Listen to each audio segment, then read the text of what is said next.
ये कहानी है अमरपुर की। हर साल की तरह इस बार भी गांव में बड़ा मेला लगा था। अगले दिन बाद मेले की शुरुआत होने वाली थी। हर बार की तरह नए नए झूले, खिलौने, मिठाई वाला, चाट, गोलगप्पे वाले भी अपनी दुकान सजाए बैठे थे। लेकिन इस बार भी गांव के लोगों का ध्यान मौत के कुएं वाले खेल पर लगा हुआ था।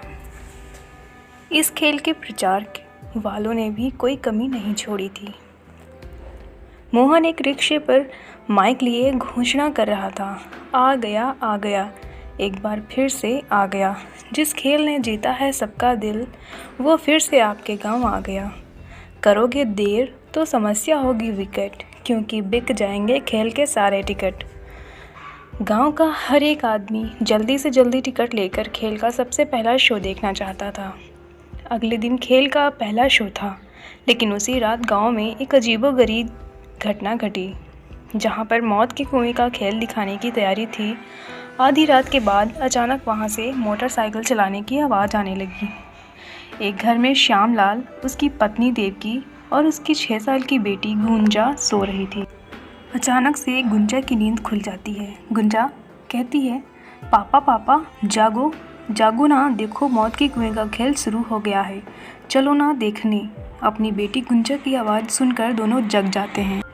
देवकी बोलती है, अरे क्या हो गया गुंजा, इतनी रात को कहाँ जाने की बात कर रही हो?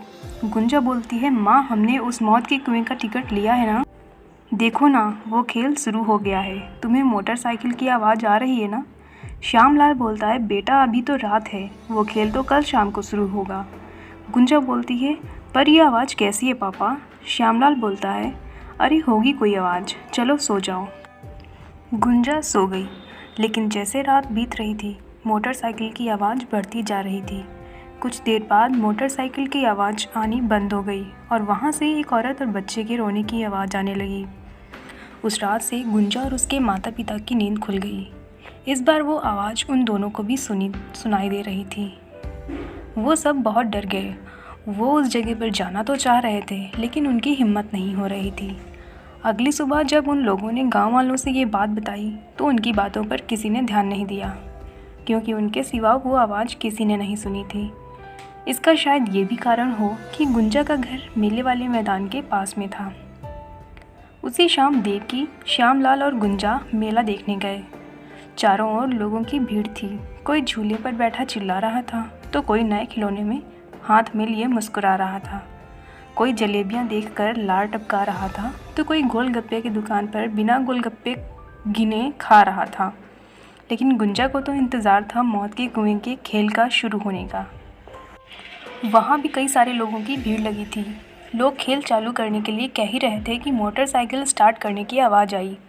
मोटरसाइकिल का चालक एक्सीलेटर बढ़ाया जा रहा था। बाइक की आवाज़ पूरे मेले में गूंज रही थी।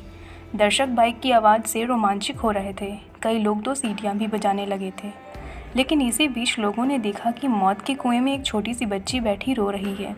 लोगों ने आवाज़ लगाई कि ये किसकी बच्ची है, कोई उस बच्ची को निकालता। उसके पहले ही लोगों ने देखा कुएं के अंदर अचानक एक औरत भी आ गई। उसका चेहरा बड़ा डरावना लग रहा था। वो बच्ची उसके गोद में जाकर बैठ गई।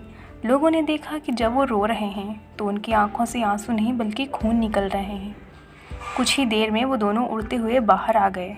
जिसने भी ये देखा वो बस एक ही आवाज़ में चिल्लाया, भूत भूत। सभी लोग बाहर निकल आए। मौत के कुएं के मालिक तक ये बात उसके कर्मचारियों द्वारा पहुंची। उसे बहुत गुस्सा आया और वो बोला, ये क्या बकवास है, तुम लोगों ने ये क्या भूत भूत लगा रखा है? पूरे मेले में चहल पहल है और यहाँ भूत की रट लगा रखी है। लगता है तुम लोगों का काम करने का मन नहीं है, बस मुफ्त के पैसे चाहिए तुम्हें। चलो अगले शो की तैयारी करो। लेकिन अगला शो भी बिल्कुल खाली रहा, क्योंकि ये अफवाह फैल गई थी कि मौत के कुएं में भूत है। अब तो मालिक का गुस्सा 7वें आसमान पर पहुंच गया और सारा गुस्सा अपने स्टाफ पर उतार दिया। उसी रात जब मालिक गहरी नींद में था, तभी उसे तेज तेज बाइक चलाने की आवाज़ आई। उस आवाज़ से उसकी नींद खुल गई। वो गुस्से में बड़बड़ाता हुआ वहाँ पहुँचते ही देखा जो उससे अपनी आंखों पर विश्वास नहीं हुआ। उसने देखा कि मौत के कुएं में एक आदमी लगातार बाइक चलाए जा रहा है। वो आदमी अपना सिर नीचे कर रखा है। मालिक ने उसे बुलाया, लेकिन मोटरसाइकिल के चालक ने कोई जवाब नहीं दिया। दूसरी ओर ये आवाज़ आसपास के पूरे गांव वालों को सुनाई दे रही थी। सभी लोग आश्चर्य हो रहा था कि आखिर इतनी रात को ये आवाज़ कैसी है। सभी को डर भी लग रहा था। फिर भी कुछ लोगों ने हिम्मत की और गांव के सरपंच जी के साथ में मेले में पहुंचे। गुंजा भी श्यामलाल के साथ वहां पहुंची। वहां लोगों ने भी वो दृश्य देखा जो मौत के कुएं का मालिक देख रहा था। वो आदमी अब भी लगातार बाइक चलाए जा रहा था। तभी फिर से वही औरत और बच्ची अचानक से वहां आ गई। सभी गांव वाले उस औरत और बच्ची को गौर से देख रहे थे। तभी जो आदमी बाइक चला रहा था उसके सिर से खून बहने लगा। खून से मौत के कुएं की पूरी दीवार लाल हो गई। कुछ देर बाद वो औरत और बच्ची उसी तरह रोने लगे। अब तो सारे गांव वालों की हालत ख़राब हो गई। किसी को कुछ समझ नहीं आ रहा था कि आखिर ये लोग कौन हैं। तभी मौत के कुएं का मालिक फिर से चिल्लाते हुए कहता है, अरे सुन नहीं रहे हो तुम? कौन हो? तुम लोगों को क्यों डरा रहे हो? क्यों तुम मेरे खेल को बदनाम कर रहे हो? मालिक की बात सुनकर बाइक चलाने वाला अपना सिर ऊपर करता है। उसे देखकर मालिक की आवाज़ लड़खड़ाने लगती है। तुम यहाँ कहाँ से आ गए विक्रम? तुम तो सरपंच बोलते हैं। अरे ये कौन है? तुम इसे जानते हो क्या? तब बाइक चलाने वाला अपनी बाइक रोकता है और कहता है कि क्यों मालिक, आप बताओगे या मैं बताऊँ इन्हें? मालिक कहता है, मैं क्या बताऊँ, मुझे कुछ नहीं पता। तब विक्रम ने बताना शुरू किया। विक्रम बोलता है, गांव वालों, यह एक दुष्ट आदमी है। इसके सीने में दिल नहीं है। ये जानवर है, जानवर। मेरा नाम विक्रम है। मैं पिछले साल तक इसके साथ काम करता रहा था। आप तो जानते हैं कि मौत के कुएं में गाड़ी चलाना हर दिन मौत से गले लगाना जैसा काम होता है। मैं हर रोज़ अपने परिवार और इसके लिए जान की बाजी लगाकर मोटरसाइकिल चलाता था, पर उस दिन शायद मेरा दिन खराब था।